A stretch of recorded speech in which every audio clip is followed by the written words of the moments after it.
তরুণদের যদি আমরা সুযোগ করে না দিই, তাদের আগামী দিনের নেতৃত্ব থেকে বাংলাদেশ বঞ্চিত হবে। আসসালামু আলাইকুম ওয়া রাহমাতুল্লাহি ওয়া বারাকাতুহু। আজকের এই দিনটি হচ্ছে যুব এবং তারুণ্যের শক্তিকে জাগিয়ে তোলার দিন। যুব সমাজকে জাগতে হবে, নিজেকে দুর্বল ভাবলে চলবে না। যুব সমাজ জাতির বোঝা নয়, যুব শক্তি হলো জাতির অনন্য সম্পদ। একটি দেশের অর্থ মাটি, সম্পদই শুধু সম্পদ নয়, মানুষ হলো আসল সম্পদ। আর মানুষের মধ্যে যুবক তরুণরাই হচ্ছে মূল সম্পদ। এই যুব সমাজের ভবিষ্যৎকে অন্ধকারে রেখে একটি জাতির ভবিষ্যৎ উজ্জ্বল হতে পারে না। এই জন্য আমরা আজকের এই দিবসে যে প্রতিপাদ্য বিষয় যুব দক্ষতা, আজকে যে জাতীয় স্লোগান নির্ধারিত হয়েছে, স্কিল ফর এশিয়ার ইয়ুথ, আমাদের যুব সমাজের দক্ষতা বৃদ্ধি হবে আমাদের মূল লক্ষ্য। যুব সমাজ যদি দক্ষতা অর্জন করতে পারে, তাহলে শুধু শিক্ষা অর্জন করলে হবে না, শিক্ষার সাথে দক্ষতার উন্নয়ন অপরিহার্য। মেধার বিকাশ ঘটাতে হবে, মেধা বিকাশের সুযোগ দিতে হবে। শুধু মেধা বিকাশের সুযোগ দিলে হবে না, সেই মেধাকে যাতে কাজে লাগাতে পারে রাষ্ট্রকে সে দায়িত্ব নিতে হবে।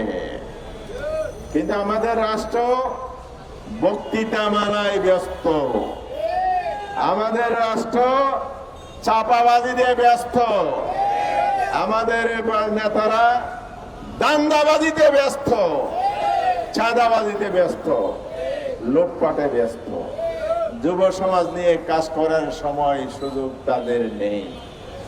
আমাদের যুবকরা অত্যন্ত মেধাবী, পরিশ্রমী, দেশপ্রেমিক। যে যুবকরা দেশপ্রেমিক, তাদেরকে দাবিয়ে রাখা যায় না। যে যুবকরা সৎ, তাদেরকে পিছনে ফেলা যায় না। যে যুবকরা সাহসী, ঐক্যবদ্ধ, সেই যুবকরা ইতিহাস রচনা করতে জানে। জুলাই বিপ্লবের কথা জানেন? অন্যায়ের বিরুদ্ধে, বৈষম্যের বিরুদ্ধে তরুণ ঐক্যবদ্ধ হয়েছিল। সেই তরুণরা নতুন বাংলাদেশ এনে দিয়েছে। দুর্ভাগ্য হচ্ছে, এই নতুন বাংলাদেশ গড়ার যে স্বপ্ন ছিল, আকাঙ্ক্ষা ছিল, সম্ভাবনা ছিল, বর্তমান সরকার সেটাকে ম্লান করে দিচ্ছে।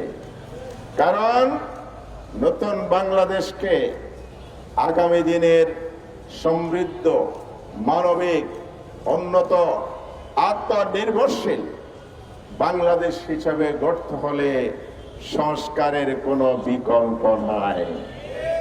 যারা অতীতে আমাদের যুব সমাজকে গুম, খুন, জুলুম, নির্যাতন, অত্যাচারের মাধ্যমে মেধাহীন করে তুলেছে, কোঠার মাধ্যমে সেই বাংলাদেশের পিছনে পড়া এবং রাষ্ট্র ধ্বংস করার যেই অপচেষ্টা হয়েছে, রাষ্ট্রীয় কাঠামো ধ্বংস করার অপচেষ্টা হয়েছে, দুর্নীতি, লুটপাট, অর্থ পাচারের যে মহোৎসব করা হয়েছে, সেই বাংলাদেশকে যদি এগিয়ে নিয়ে যেতে হয়, তাহলে আমাদেরকে গণরায়, যেটা গণভোটের মাধ্যমে এসেছে, সেটার বাস্তবায়ন করতে হবে। এখানে যুব সমাজের প্রতিভার লালন, তাদের সামাজিক, নৈতিক এবং রাষ্ট্রীয় এবং জীবনের সর্বক্ষেত্রের উন্নয়নের রূপরেখা দেয়া আছে। এই সরকার কেন বাস্তবায়ন করতে চায় না? এই জন্য বাস্তবায়ন করতে চায় না, যদি গণভোটের রায় বাস্তবায়ন হয়, তাহলে মানবাধিকার কমিশন স্বাধীন হবে, শক্তিশালী হবে। এই মানবাধিকার কমিশন যদি শক্তিশালী হয়, অতীতে যেভাবে যুব সমাজকে রাজনৈতিক কারণে, রাজনৈতিক বিবেচনায় গুম করা হয়েছে, খুন করা হয়েছে, সেটা বন্ধ হবে। আপনারা কি চান আপনার ভাইরা গুম হোক? আপনারা কি চান আপনার সন্তান গুম হয়ে যাক, খুন হয়ে যাক, জুলুমতন্ত্রের শিকার হোক? এটা চান? তাহলে সরকারকে বলবো অবিলম্বে সংস্কার বাস্তবায়ন করুন। আমাদের যুব সমাজ এগিয়ে দিতে চায়, তারা নিজেরা যেমন উদ্যোক্তা হতে চায়, আবিষ্কারক হতে চায়, বিজ্ঞানী হতে চায়, প্রতিভা বিকাশ করে দেশকে গড়তে চায়, দেশের নেতৃত্ব দিতে চায়। শুধু রাজনৈতিক কারণেই তাদেরকে যদি দাবিয়ে রাখার অপচেষ্টা হয়, তাহলে বাংলাদেশ এগিয়ে যাক, সেটা আপনারা চান না। যদি সংস্কার হয়, দুর্নীতি দমন কমিশন স্বাধীন হবে, শক্তিশালী হবে। আমাদের সরকার বাহাদুরের যারা নব উদীয়মান সন্ত্রাসী চাঁদাবাজ, তাদের চাঁদাবাজি দুর্নীতি দমনের জবাবদিহিতার আওতায় আসবে। সরকারের এমপি মন্ত্রীদের দুর্নীতি লুটপাটের জবাবদিহিতার আওতায় আনা হবে। আপনারা কি চান বাংলাদেশকে আবার অর্থনৈতিক দুর্বল অবস্থায় সেই তলাবিহীন জুড়ির ইতিহাসের দিকে ফিরিয়ে যেতে চান? যদি না চান, তাহলে সরকারকে বলবো জনগণের দাবি পূরণ করুন, জনগণের রায় বাস্তবায়ন করুন, অবিলম্বে সংস্কার পরিষদ গঠন করে সংস্কার করুন। আজকের এই বাংলাদেশের মানুষ এখনো বেকারত্বের গ্লানিতে, আজকে তরুণ সমাজ বিশেষ করে উচ্চশিক্ষিত প্রতি 5 জন যুবকের মধ্যে, তরুণের মধ্যে 1 জন বেকার। এবার অঙ্ক মিলান কত % বেকার আছে। এদিকে বাংলাদেশের ভবিষ্যৎ চিন্তা করে এই যুব সমাজকে কর্মসংস্থান, কর্মমুখী শিক্ষার মধ্য দিয়ে কর্মসংস্থানের ব্যবস্থা করার পরিকল্পনা নাই। ওনারা বলেন আমরা শিক্ষায় সর্বোচ্চ বাজেট দিয়েছি আমার ভবিষ্যৎ প্রজন্মকে গড়ার জন্য, কিন্তু আমরা দেখছি আপনারা তো শিক্ষায় বাজেট দিয়েছেন শিক্ষাঙ্গন দখল করে চাঁদাবাজির বিস্তার করার জন্য, ছাত্র দলের মাধ্যমে ঠিকাদারি টেন্ডারবাজি করার জন্য। না হয় আলিয়া মাদ্রাসা দখল করতে গেলেন কেন? জগন্নাথে হামলা কেন? ঢাকা কলেজে হামলা কেন? বাংলা কলেজে হামলা কেন?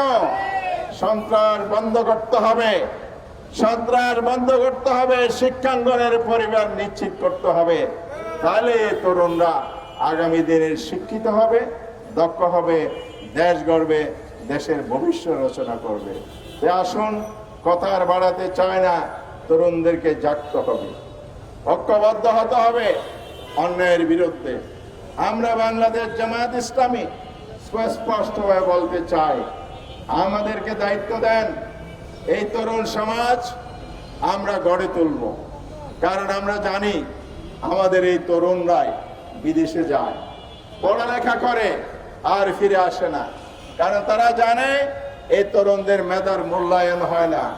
শিক্ষিত তরুণ হয়ে উচ্চশিক্ষা লাভ করে দেশে ফিরে আসে, অন্য দেশের শ্রমিকের সমান বেতনও তারা এখানে পায় না, সুযোগ সুবিধা পায় না, গবেষণারও সুযোগ পায় না।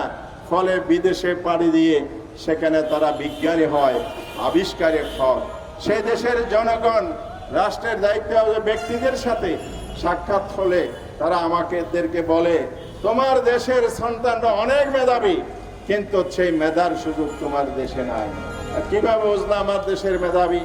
তোমার দেশের মেধাবীরা তো এখানে আমাদেরকে ড্রোন আবিষ্কার করে দেয়, নতুন নতুন অর্থের সম্ভাবনার দিগন্ত উন্মোচিত করে, এর মধ্যে দিয়ে তোমার সোনার সন্তানরা আমার দেশকে সোনালী ভবিষ্যৎ রচনা করে দেয়। তাহলে তোমরা যদি তোমাদের দেশে তাদেরকে সুযোগ দিতে, বাংলাদেশ অনেক দূর এগিয়ে যেত। প্রিয় ভাইরা, এই যে মেধার অবমূল্যায়নের কারণে তরুণদের মেধা পাচার হয়ে যাচ্ছে। আজকে এই জায়গা থেকে বাংলাদেশকে ফিরিয়ে আনতে হবে। তরুণদের যদি আমরা সুযোগ করে না দিই, তাদের আগামী দিনের নেতৃত্ব থেকে বাংলাদেশ বঞ্চিত হবে। এই জন্য বাংলাদেশ জামাত ইসলামী তরুণদের জন্য যোগ উপযোগী বিজ্ঞানসম্মত কর্মমুখী শিক্ষা গড়ে তোলা, তার সাথে শিক্ষার সাথে সততার সমন্বয় করে একজন দক্ষ যোগ্য সৎ নাগরিক হিসাবে গড়ে তুলতে চায়। এই তারুণ্যের শক্তি আগামী দিনে বাংলাদেশ হবে অর্থনৈতিকভাবে সমৃদ্ধ একটি বাংলাদেশ। আমরা এমন একটি বাংলাদেশ গড়ে তুলতে চাই যে বাংলাদেশ হবে মানবিক, যে বাংলাদেশ হবে ন্যায়ভিত্তিক, যে বাংলাদেশ হবে আত্মনির্ভরশীল, যে বাংলাদেশ হবে বিশ্বের দরবারে উন্নত বাংলাদেশের মর্যাদায় সমাসীন। তাই আজকের এই দিবসে আমরা শুধু বক্তৃতা নয়, আমরা অঙ্গীকারবদ্ধ হই, আমরা শপথ গ্রহণ করি দৃঢ়পথে এগিয়ে যাওয়ার জন্য। আজকে ঐক্যবদ্ধভাবে আমরা নতুন শপথে বলিয়ান হই, আমরা আর দেশকে পিছনে যেতে দেব না। জুলাইয়ের চেতনা, শহীদদের রক্ত এবং আহত পঙ্গুত্বের যে ত্যাগ, সেই ত্যাগের প্রেরণায় উজ্জীবিত হয়ে আমরা আরেকটি আওয়াজ দেব। সেটা হচ্ছে সরকার বাহাদুর হয় এই তরুণদেরকে যোগ্যরূপে গড়ে তোলে, তাদের স্বপ্ন বাস্তবায়নের সুযোগ করে দেন, অন্যথায় সেখান থেকে নেমে আসুন। অন্যরা এসেই আমরা গিয়ে ইনশাআল্লাহ তরুণদেরকে গড়ে তুলব, দেশকে গড়ে তুলব। এই প্রত্যাশা ব্যক্ত করে তরুণ সমাজকে আবারও সেই আগামীর বাংলাদেশ গড়ার যে স্বপ্ন নিয়ে আমরা পার্লামেন্টে জুলাই সনদের যে গণরায় বাস্তবায়নের দাবি জানাচ্ছি, সেটা যদি না হয় রাজপথে আপনাদের ভবিষ্যৎ রচনার এই জুলাই সনদ বাস্তবায়ন করা হবে ইনশাআল্লাহ।